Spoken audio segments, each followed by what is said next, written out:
Hello and welcome to the London Bulls Podcast with me, Tom, and of course, my good friend KD. KD, how are you, mate? You well? Tom, feeling delighted we're back. Been a long summer, mate. Been a very long summer. Has We've done a couple of things, haven't we, over the last few weeks, I believe. Might have done. Yeah, might have done. Obviously, recently we interviewed the manager of our football club, Mr. Paul Caddis. He was great, wasn't he? He was so interesting and so good with his time and funny, and yeah, I really enjoyed chatting to him. Yeah, it wasn't bad, mate, considering what are we, 8 or 9 episodes in, and to have secured someone like Paul already, I think has been unbelievable. And he was so kind, wasn't he? I mean, it was really surreal. We got there and he was like, "Do you want a cup of tea, lads?" and stuff, and really treated us well, took us around the ground, and have so much respect for him. hmm Was there anything in particular that really stood out for you, would you say, like during the interview or whether it was Um, around him? yeah, I mean, I think obviously during the interview, he was just so open. You didn't feel like he was not so much holding stuff back, but you know, you felt like he was just speaking as he normally would. Um, but I think it's as you said, like when we first got there and he offered us a cup of tea and things and was just chatting to us and asking us things about London Bulls and about, and I think in the interview actually when he asked us about what our favourite games were of last Yeah. season when we asked him. I mean, that's great. You get a sense he genuinely cares. Like he actually just loved having a natter with us after the podcast as well. Just sitting Yeah. in his office and he was just loving it. Yeah, I know, yeah. And Yeah. yeah, I guess we also went to Germany, didn't we, mate? We did. We We did, did. yeah. A few weeks out there. Yeah. It Bank was accounts. somewhat successful, wasn't it? Yeah. Yeah, the It bank was good. account. I mean, seeing Jared there as well. I mean, hmm he's got a runners-up medal at the Euros. Like, considering playing at Old Trafford Yeah. 2014, I don't know if he ever would have imagined playing at the Euros a few years later. So Just I'm anything you can you? unbelievably happy for him seeing, his journey with the England squad and now getting the armband for West Ham. hmm hmm Yeah. Yeah, absolutely. I mean, for him to be captain of West Ham now is just, well, yeah. I mean, that must just be dreams. But I don't know who's more excited, whether Jared Bowen's more excited or whether Danny Dyer's more excited. I'm not sure. I'm not sure. In terms of the Euros, did you have a game that stood out for you? Because, I mean, we went to the Switzerland game together. I actually thought that was my Yeah. favourite game, to be honest. I actually still got your nail marks that are in my arm and the penalty shootout. I've actually not recovered from that, but I think that for Yeah. me was probably my favourite game. There was everything in there. Yeah, I mean, it was a good game. England just had a good half and a bad half, didn't they? Which is what they did all tournament, really. But I think just those penalties, I was just struggling to watch them so much. Yeah, I think that was probably the highlight. That game, really. I mean, at the end of the day, the final, it was a fantastic atmosphere, and yeah, okay, it didn't quite pan out how we'd like, but when Palmer's goal went in, it was incredible. Yeah, I mean, Hereford and England fans haven't had a great run in finals, have we? I mean, 4 in a row now, innit? Hopefully, your luck will turn at Who some point. knows, mate? Who knows, mate? Who knows? Yeah, just sadly can get over the line, but hopefully Lee Carsley will bring it home for us next season. But obviously now hmm into the new season, it's been non-stop and had some really good results with friendlies. I think we should touch on that. I mean, some really impressive results within this, like a win over West Brom, under hmm 21s, we should say, but also a good Still, kind of run out against Birmingham as well. Was there anything that stood out for you? yeah. I mean, the only one I went to was the Birmingham game. Um, but obviously, some good results and just it's about building fitness, isn't it? And getting the team playing together. But yeah, that Birmingham game, obviously, we didn't play well for a lot of that game, and we were 3-1 down and or 3-0 down, sorry, and we brought it back to 3-2. So that showed me that there's a bit of resilience in that team and that bit of character which we had last season when you consider some of those results we had where we came back in games. But it was good because they were all over us and they were a very good side, Birmingham, and to come back and do that, I think. I was impressed. I mean, how do you think? How do you feel like pre-season went for us? Yeah, exactly the same, mate. I think sometimes it's all about fitness, right? It's not really about results, but the results have been impressive. Like you normally lose a couple, and I Mm. think it's just the Birmingham game we lost. We had a Yeah, nil and Newport as well, a couple of divisions above us. So some really good results there. Just obviously a shame about Jason Cowley getting injured. yeah, He seems to have that issue, doesn't he? Where at the beginning of the season we lose him, but he was looking good, I yeah. think. Um, but Mm. yeah, no, I wanted to ask you really. I haven't actually been to a friendly game yet, but what was it like without the Blackfriars there? I can see you're standing in there now, but Yeah. Oh, it was very weird. Yeah, it really, was very weird. I think it's just because you're so used to it, and it's what you can see behind as well. Because I was sat in the Merton stand, the family stand, and you know, you could you can see stuff behind now that you couldn't see before, and you're like, oh, it's that? Oh, right, yeah, that's where that is. And it was just a bit odd like that, and obviously, like the thing that took me probably far too long to realize was obviously we've got the big scoreboard screen, which wasn't working, but there's also that small one that was on the stand. And it took me honestly like 20 minutes into the game to even realize that wasn't there. And like I look at it a lot. I don't know why stuff's flicking around, I guess, trying to distract myself from what's going on the pitch normally. But yeah, and so it just, yeah, that was weird. Things like that, really, that you sort of expect to see, you know. in But terms obviously, of you saw it sound, when we went to Caddis's interview. So, what did you think then? yeah, I think as Caddis mentioned in terms of sound travel and stuff, like, did you feel it was really open? Like, do you feel the sound is able to be contained well during the game and stuff, or do you think it kind of added something different? I think it's a difficult one because it was a friendly, and so there isn't Uh, quite as much sort of, you know, singing and whatever else. But I didn't feel like it affected it too much. I'd be interested to know what it was like last weekend, that first game of the season. But um, you know, I think nobody sort of seemed to say that it was a bad atmosphere or didn't quite feel right. So hopefully it was all right. nice. And anyone that stood out for you, my friend? Got some good players. Caddis has I done mean, well in 2 weeks. yeah, I think I obviously on Saturday Gibson scored and played well by all accounts. But I think it's Tate Campbell. It's just what a player. How we've signed him is incredible, really. And so I think as long as he's fit and healthy and we keep him, I think he's gonna be vital this season. I mean, what about you? From what you I have mean, it was seen? not a bad assist, was it, for Cisse? I mean, yeah, some good vision to get it across and for Cisse to tap in.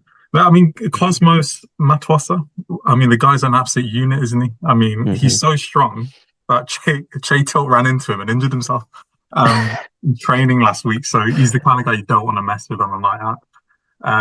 Aaron Chapman, he's quite a short lad, isn't he? He's yeah, Apparently, yeah, 5 foot, isn't he? Yeah. yeah, apparently makes Peter Crouch look small though. I believe he's taller than him, maybe an inch or two taller. And He's nice to see Cisse back, as we said. mm, And I'm also impressed with Matt Preston as a signing. yeah. I actually remember watching him against West Ham when he was at Kidderminster in that FA Cup game, and he looked so solid. And he seems like a natural leader and someone that would really be good for us. So I think, to be honest, Caddis has done unbelievably well over the last few weeks. It seems like we've got a bit Mm-hmm. more depth and quality compared to last season, and hopefully now we can finish top of the league and get into the conference. Yeah, that would be good, wouldn't it? I mean, obviously got a new captain as well in Hudson. Would you think of that? Do you think good decision? Yeah, he's good. He's come across really well in interviews, and I think it says a lot as well because he came to the team quite late in the season, so he's really seen as like highly regarded as a lot of guys in the squad, and yeah, I'm really excited to see what he does. I obviously haven't been able to see him in the first game last week, but 3-0 win under your belt for your first game as captain in a competitive fixture, unbelievable. Hmm. But yeah, looking really good, really good. I think what's also pleasing is like a lot of these guys that he signed have been offered big bucks elsewhere. Hmm. I think it just says a lot. A lot of these guys are just attracted to us as a club, our fan base. So I'm really impressed with that. I think Caddis has really sold the club well. So yeah, really excited to see what these guys do this season. Yeah, no, absolutely. And I think, let's start talking about this season. We've had a game now. Um, positive result, very positive result. Scoring 3 goals and keeping a clean sheet. I mean, can't get much better, really, can it? Perfect win, mate. Hopefully, I mean, I just want the season's right now, really. Top of the league. Let's take it. Hopefully, we can stay there the course of the season. But I mean, what did you kind of make of the game itself? I think we were talking to Cadiz about playing full-time opposition, and I do think it's kind of embarrassing to kind of be humbled in that way, isn't it? We only get 4 hours a week, and it really kind of puts into perspective how little time Cadiz gets. So it's so impressive, that result.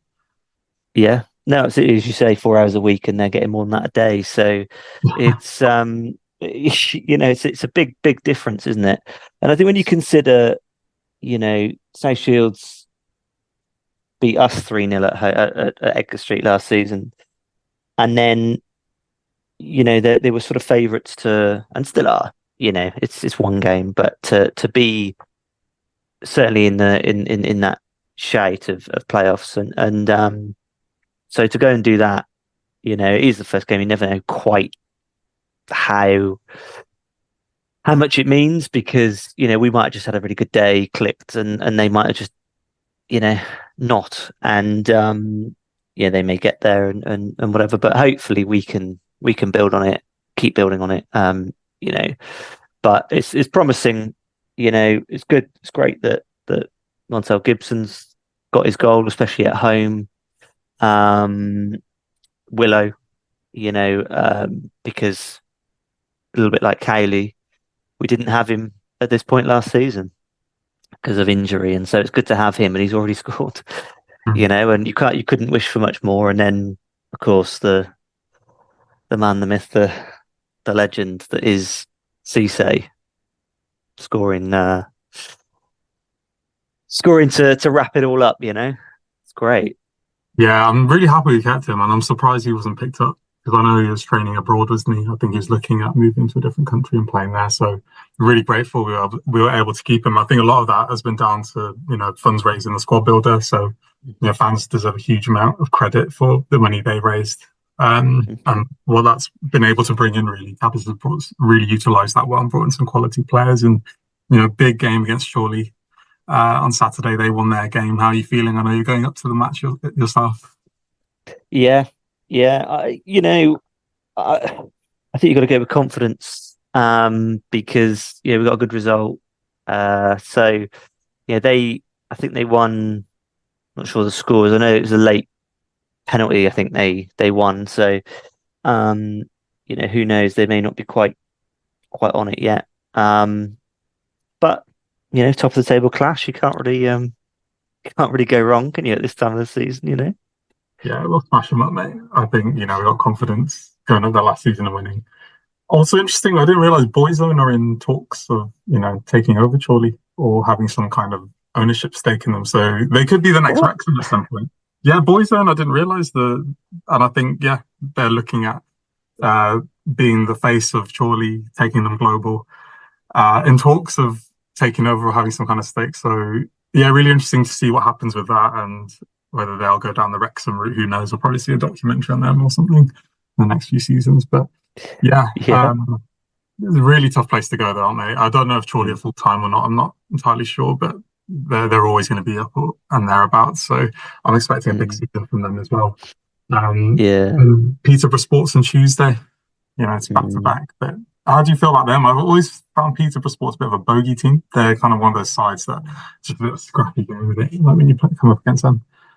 Yeah, they're tough. I don't know if that's who Chorley had actually on the weekend. I might be totally wrong, so ignore me. But as you normally do. But I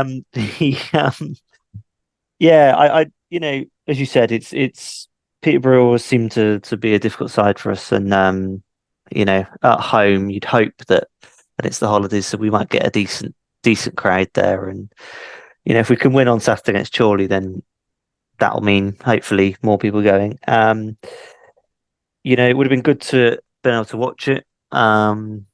Unfortunately, we can't. We had planned to do a London Bulls meetup for it, but it's not on National League TV. Yeah, National League TV, sort it out, guys. Come on, what's going on? I think you'll remember, like last season, they agreed to stream every Tuesday night game in the National League North. I think they've now changed that model, so they are just selecting a few games every Tuesday now. So we probably won't know about a streaming until a couple of weeks before, which is a shame. So that's a bit difficult to plan events, but we'll try and do our best going forward to, put on what we can. With us, obviously with not a lot of time to really plan anything. But yeah, it's a shame, really. You think, obviously, we're quite a big club in the National League North. We would probably attract a few attendance figures. That's a shame. Just on this, I know DAZN, the media company, have bought the rights for the National League, so they're going to take over 3/4 of the way through the season, and maybe we'll see a new model with DAZN going forward. They might want to stream more Tuesday night games again. But yeah, any plans about going to any of the bank holiday games, mate? Or No, unfortunately not, mate. I'm busy the bank holiday, so I shall be listening from afar. But they promise to be some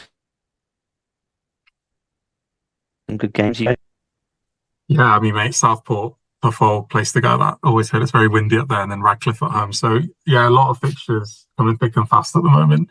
And then I think we'll have a FA Cup qualifier draw at some point.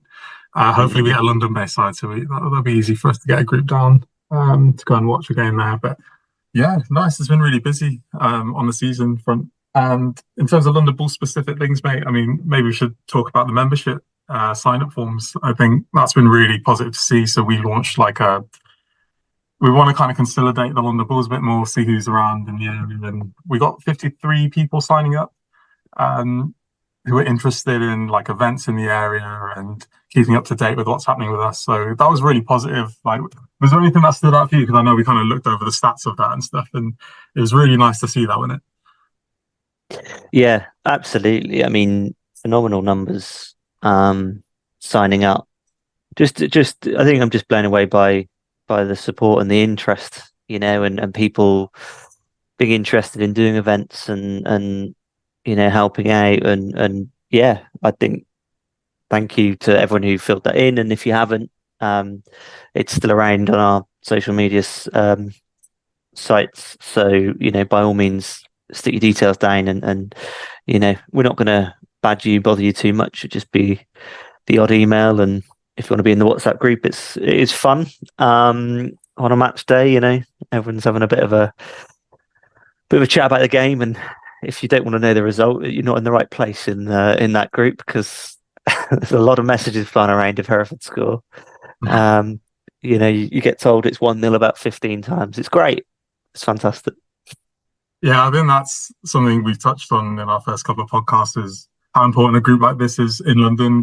Like London itself it can be quite a lonely place, especially moving from Hereford if people have done that move. And, I think this is what it's all about. It's about bringing people together who live in the capital, whether it's digitally or in person. So sign up. We'll send you information like when we have things planned, and we do have quite a few things planned. We just did a House Own meetup, one of the friendlies, which was really nice. So a few of our working group went to that. A few people met up with the group in House Own as well. So a few nice photos that came out of that day.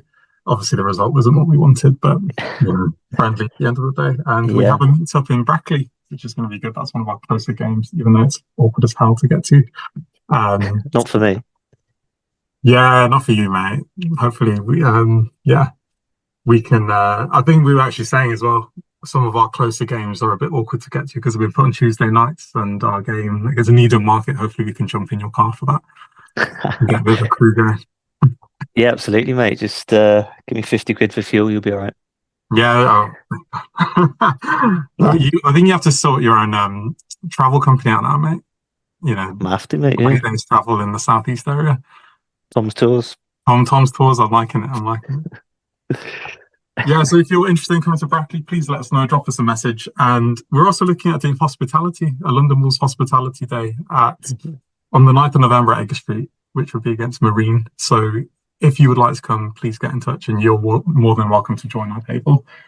And we also have hopes of sponsoring a player. So we've obviously had a few new signings that are looking to be sponsored, and there's something we're interested in. We're looking at getting a pot of funding together from people that would like to sponsor a player. And if you're interested in that as well, please get in touch, and we'll look at doing a joint sponsorship. Yeah, absolutely, mate. it's all, it is all very exciting, and we want to try and do these meetups and try and get together as much as we can, and we'll try and organise some events where it isn't anything to do with watching a game, or it's just a meetup at the pub, for everyone who wants to just meet up really, and yeah, we maybe could do some bits and bobs and some fundraising for them, in terms of raffles or donations, or Yes. that help towards either putting our events or go towards the club. So it's definitely something we want to try and do, isn't it, mate? So that'll be fun, and it's like you said about going up to Chorley. So I'm going up with a couple of the London Bulls on the train, so that's going to be fun. So it'll be a long day, but and maybe a couple of too many drinks, but we'll see. We'll get there. Hopefully, we'll see a good game. But it's things like that we want to try and do, is just to sort of, if someone fancies going but hasn't got anyone to go with to an away game, then by all means get in touch with us and we can put you in touch with the right people, because this is what it's all about. It's this community feel, isn't it? That's what we want to try and build, mate. Yeah, definitely. I'm looking forward to the pictures of your trip up to Chorley in the group chat, mate. I might have to mute it if you spam it too much, but yeah, this should be a really nice day out. And what's the kind of plans of the podcast this season, mate? What are we hoping to achieve? Yeah, I mean, I think obviously last season did it for, what was it, six episodes, the last 6 weeks of the season, and it was every week, and it was pretty full on, trying to have a job and do the podcast and edit it and get it out, and it's tough. So we've decided to do it every other week, which is still good, and we'll sort of do like a bit of a news and chat podcast, a bit like we've done today, be like this really. We'll try and make it interesting. I don't know if we have been today or not, but hey ho, we'll see in the comments. But yeah, and so that's what we're going to try and do, and then we want to try and obviously get some guests on as well. So we'll try and put those sort of in between the sort of fortnightly episodes, and yeah, we'll try and put some feelers out there for some ex-players and some people who we might want to try and get on, Yeah, hopefully we can secure my dream guest of Sergio McDonald this season. Yeah, let's aim for the stars, mate. We've had some unbelievable guests already, and who's the dream this season? Who do we need to get? I mean, I think it's going to have to be West Ham's captain, isn't it? But Big Jared. But failing him, let's get another Bowen on. Let's get the man who's done that pitch behind you and me. Let's get our groundsman on. The bloke's a genius. Yeah, for sure. No, I really like that. Mate, all exciting stuff, and like you said, it's actually mad really. We've only done 8 or 9 episodes and already talking about the big man Bowen. Incredible. Nice. In terms of everything, I think that's it for this episode. It's been a really nice kind of get together after a few weeks. I know we've had a really busy summer, but really excited about the upcoming season. We've got a lot planned. And as we said, get in touch, sign up to the membership form. We'll send you loads of information. Subscribe to our YouTube channel. We're on loads of different platforms. And so you can keep up to date with all the latest news that is about the London Bulls podcast and our group itself in regards to social events. Yeah, totally echo that, mate. And, come on, you whites. That's all I can say. Yeah, man. Right. See you later, everyone. Cheers. Bye-bye.